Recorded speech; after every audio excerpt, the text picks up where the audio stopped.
தமிழக சட்டமன்ற தேர்தல் வரும் ஏப்ரல் 23ஆம் தேதி நடைபெற உள்ள நிலையில் வேட்பாளர்கள் தீவிர வாக்கு சேகரிப்பில் ஈடுபட்டுள்ளனர்.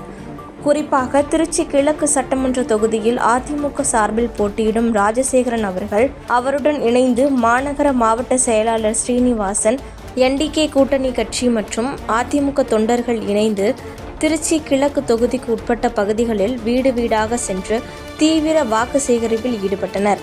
அப்பகுதியில் அதிமுக வேட்பாளரான ராஜசேகரன் அவர்களுக்கு மிகுந்த வரவேற்பு அளிக்கப்பட்டது. அப்பகுதி மக்கள் ஆரத்தி எடுத்தும் பொன்னாடை போற்றியும் அவரை வரவேற்றனர். தொகுதியில் நடைபெற்ற திருமணத்தில் கலந்து கொண்டு மணமக்களை வாழ்த்தினார். பின்னர் மருத்துவமனைக்கு சென்று மருத்துவர்களை சந்தித்து பொன்னாடை போற்றி இரட்டை இலை சின்னத்தில் வாக்களிக்குமாறு வாக்கு சேகரிப்பில் ஈடுபட்டார். ரொம்ப மகிழ்ச்சியா இருக்கு.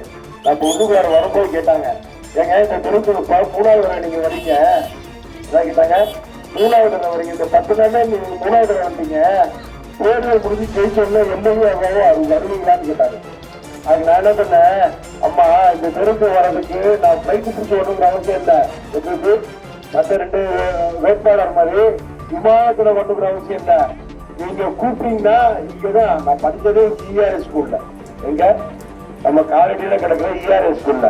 அப்ப நீங்க கூப்பிட்டீங்கன்னா அதிகபட்சம் போனா இங்க மெயின்கா கேட்ல ரமேஷ் இருக்க போறேன், இல்லைன்னா இந்திரா காலேஜ்ல இருக்க போறேன். அங்கதான் நீங்க எப்போ கூப்பிட்டீங்கன்னாலும் ஓடி வந்துருவேன் தாயி அப்படின்னு சொன்னேன்.